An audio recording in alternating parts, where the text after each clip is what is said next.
성도들의 두 가지 스타일의 삶, 성도들의 두 가지 스타일의 삶이라는 제목으로 지난주 이어서 오늘 말씀을 증거하도록 하겠습니다. 자, 로마서 8장을 보면요, 1절에 이렇게 시작이 되죠. 그러므로. 자, 이 말뜻은 앞장까지 있었던 7장에 걸쳐 있는 모든 내용을 그대로 받는다라는 결론에 해당합니다. 그럼 우리가 앞에서 7장의 이 내용을 보면 어떤 내용이 있는지를 잠깐만 살펴보면요, 첫 번째 내용은 이거였습니다. 우리는 파멸과 사망으로부터 안전하다. 1번 시작. 우리는 파멸과 사망으로부터 안전하다. 자, 우리는 7장을 보면은 이 사실을 알게 되는데요, 그래서 우리가 견고한 구원을 얻게 되었다는 사실을 알게 됩니다. 나의 허물과 연약함과 상관없이 나는 이제 파멸과 사망으로부터 안전하다. 여러분 믿으십니까? 그러니까 1장부터 7장까지 주로 집요하게 사도 바울이 풀어낸 이야기가 뭐냐면, 야, 너희들은 걱정하지 마. 파멸과 사망으로부터 안전하니까 너는 절대 걱정하지 마 라고 선언을 합니다. 자, 두 번째 2번 시작. 네, 처음에 이제 안전하니까 물어보는 거죠. 그럼 우리가 어떻게 구원을 받았습니까? 2절에 이렇게 기록하는 거예요. 이는 그리스도 예수 안에 있는 생명의 성령의 법이 죄와 사망의 법에서 너를 해방하였다. 아멘. 믿으십니까? 자, 어떻게 우리가 구원을 받았냐면 생명의 성령의 법이 우리를 죄와 사망의 법에서, 즉 죽음에서 우리를 구원했다고 말합니다. 자, 그렇다면 세 번째 결론이 뭐냐면 시작. 우리가 하나님의 자녀가 되고 의인이 되었다는 사실이다. 네, 이 무슨 말이냐면은 이제 너희들은 신분이 바뀌었다는 것입니다. 이게 1장부터 7장까지의 주된 사도 바울의 가르침이었습니다. 자, 첫 번째가 뭐냐면 우리는 안전하다고. 뭐로부터요? 죄와 사망, 파멸로부터 안전하다. 걱정하지 마. 자, 이 안전함을 그 누구도 흔들 수가 없다는 것이죠. 두 번째, 그런데 우리가 어떻게 구원을 받았냐면 생명의 성령의 법이 우리를 해방하였다. 세 번째는 그래서 우리가 뭐가 됐다고 기록하고 있죠? 하나님의 자녀가 되었다는 사실이에요. 자, 그런데 우리는 지난주에 우리가 하나님의 자녀가 되었음에도 불구하고 우리 마음 한켠에는 뭐와 싸우고 있냐면 육신의 생각과 싸우고 있다는 말이에요. 그래서 7장에 가장 중요하게 건드렸던 주제가 뭐냐면 오호라 나는 곤고한 사람이로다. 곤고한 사람. 이 곤고한 게 무슨 뜻인지 말씀드렸죠. 자, 빨래가 있습니다. 오른쪽과 왼쪽에 누군가가 잡아서 비틀고 있어요. 자, 한쪽에는 뭐냐면 아직도 옛사람이 남아 있어요. 옛 습관들, 옛날에 이 모든 나쁜 습관들이 자꾸만 즐거워했던 생활의 그 유혹들이 계속해서 스멀스멀 나에게 올라오기 시작해요. 자, 또 한켠에는 야, 뭐해? 너는 이제 신분이 바뀌었어. 너는 의인이야, 의인. 너는 생명의 법으로 이제 살아가야 돼. 한쪽 마음에는 또 이런 마음들이 올라오는 거예요. 자, 이 양쪽에서 사망의 법과 생명의 법에서 쥐어짜니까 이 쥐어짜고 있는 가운데 이 상태를 바로 우리의 곤고한 상태라고 말씀드렸습니다. 자, 그렇다면 7장까지 그 곤고한 상태가 그 내용이었다면 이제 8장에 딱 들어와 보니까 더 적극적인 자세로 말을 합니다. 왜 나를, 저와 여러분을 하나님의 자녀로 삼은지 아십니까? 라는 이유와 목적에 대해서 8장에는 기록을 하고 있습니다. 7장까지는 소극적으로 대해왔다면 8장부터는 적극적으로 왜 그 예수 그리스도를 그 대가를 지불해서 하나님이 저와 여러분을 자녀 삼은지 아십니까? 라는 적극적인 설명을 8장에서는 하고 있습니다.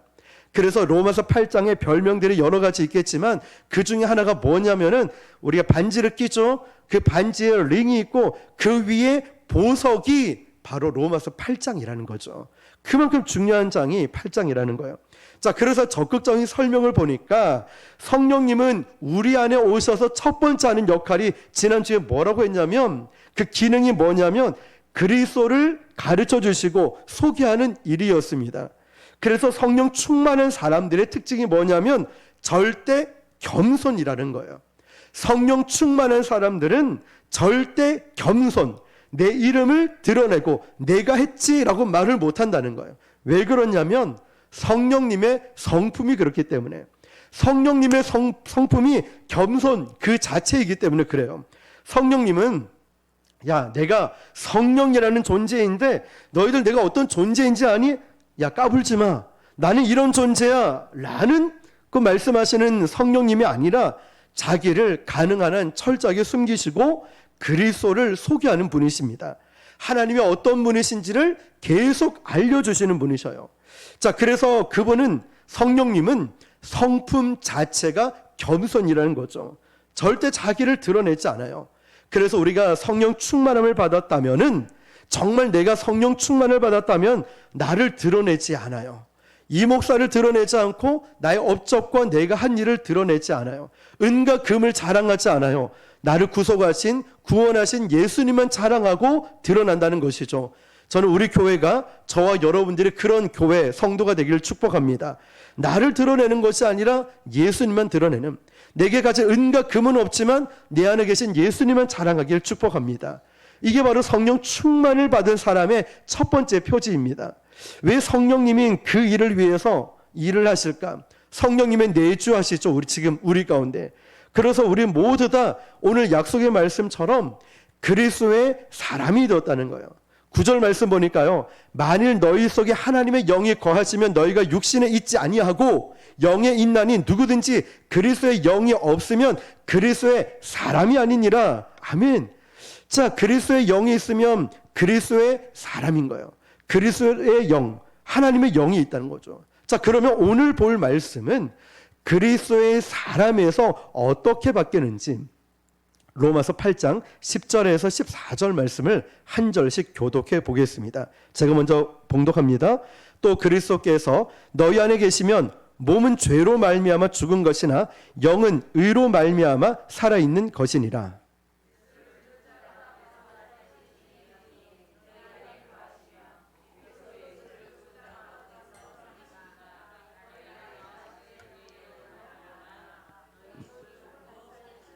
그러므로 형제들아, 우리가 빚된 자로 돼 육신에게 져서 육신대로 살 것이 아니니라.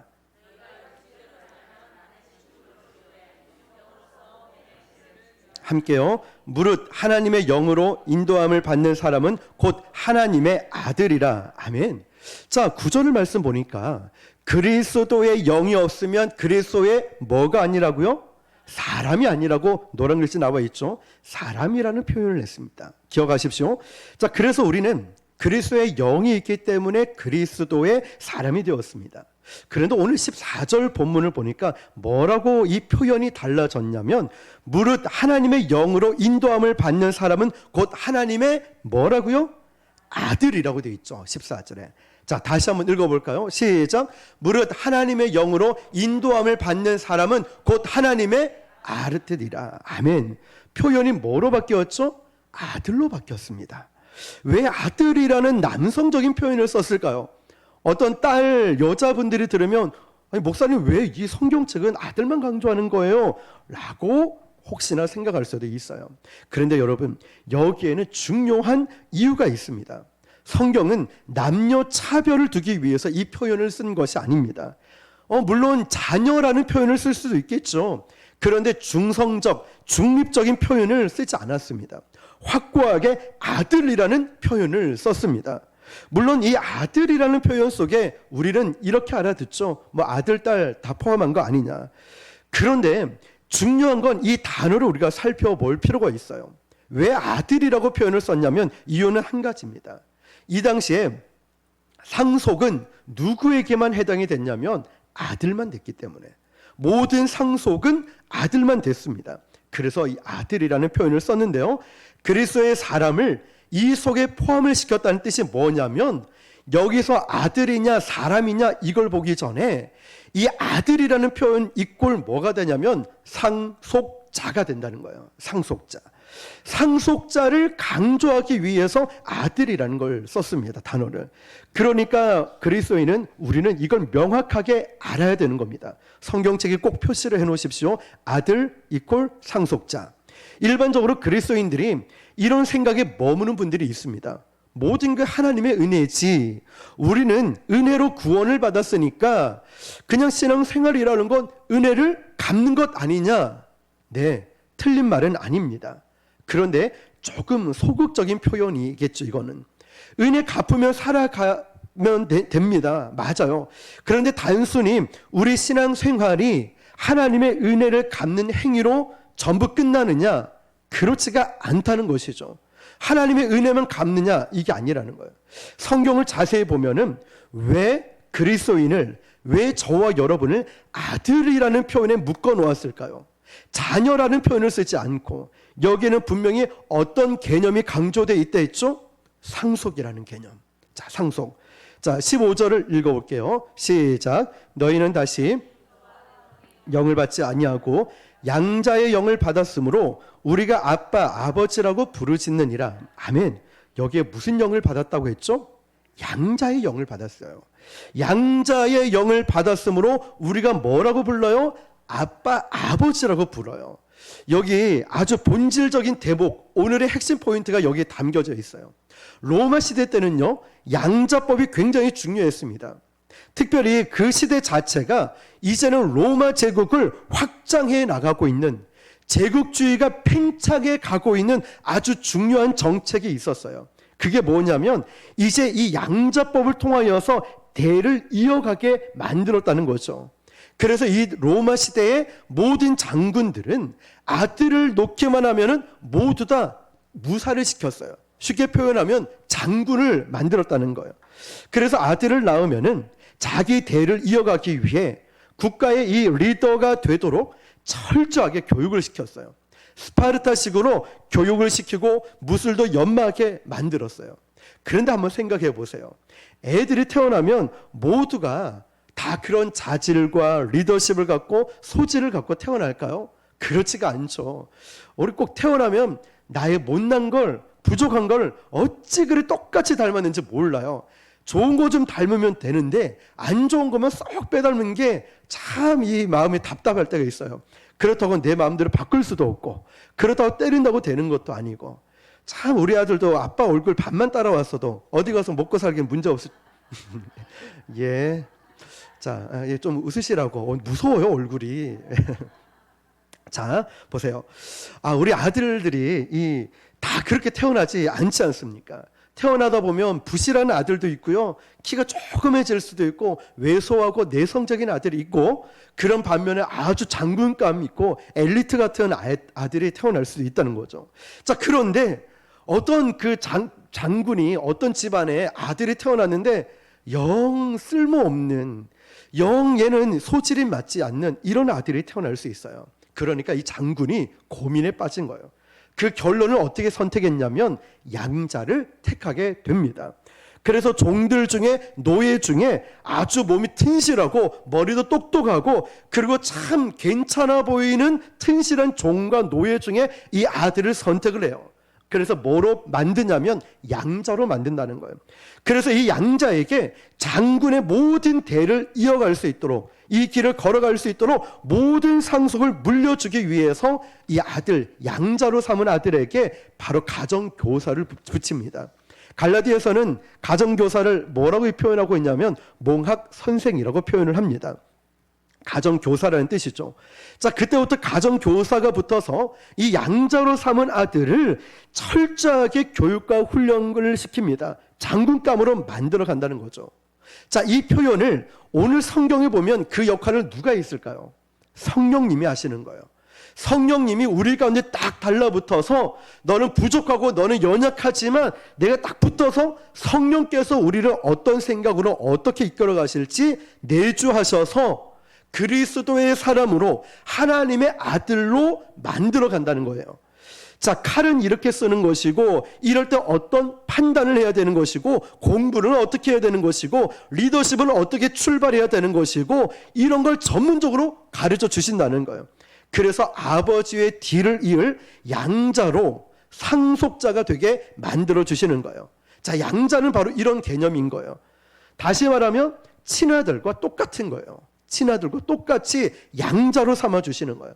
그 표현을 오늘 15절 끝에 보니까 뭐라고 하냐면 우리가 같이 읽어볼까요? 양자의 영을 시작. 양자의 영을 받았으므로 우리가 아빠, 아버지라고 부르짖느니라. 아멘. 믿으십니까, 여러분? 그냥 똑같은 아들로, 똑같은 자녀로 삼아 주시는 거예요. 똑같다는 거예요. 그냥 비슷한 게 아니라. 아빠라는 말은 초록색에 나와 있지만 아람 말입니다.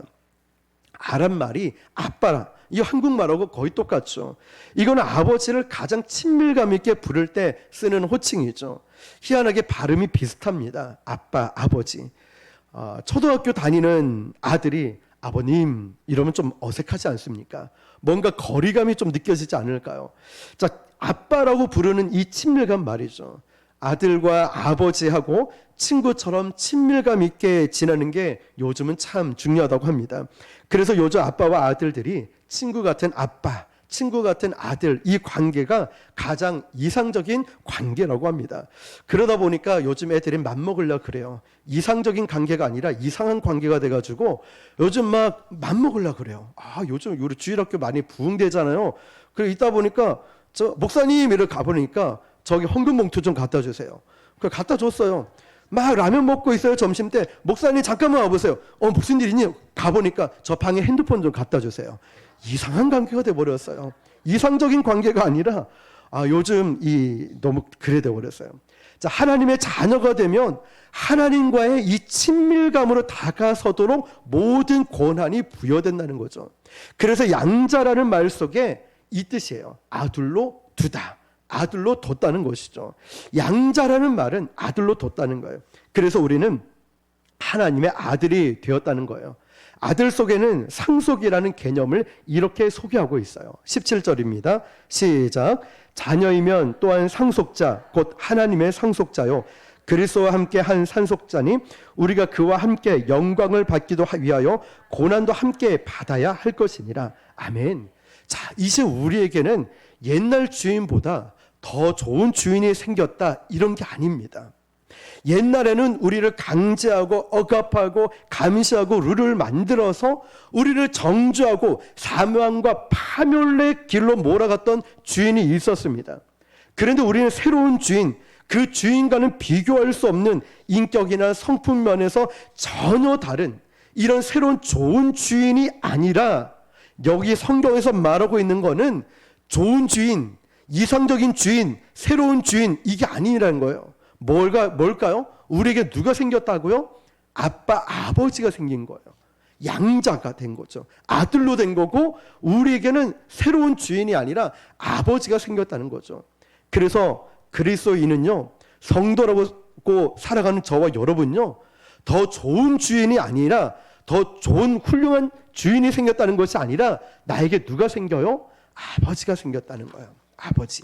그러면 그 아버지와 아들의 관계는 어떤 관계를 이 목적지까지 가야 될까요? 이게 17절의 말씀이에요. 같이 읽어볼게요. 시작. 자녀이면 곧 하나님의 상속자요 그리스도와 함께한 상속자니 우리가 그와 함께 영광을 받기 위하여 고난도 함께 받아야 할 것이니라. 아멘. 그렇습니다, 여러분. 자, 여러분 이런 글을 봤습니다. 아버지가 굉장히 부자였어요. 과수원도 하고 기업체도 갖고 있는 부자였습니다. 그래서 이 기업을 어떤 아들에게 물려줄까 하다가 이 아버지에게는 7 아들이 있었어요.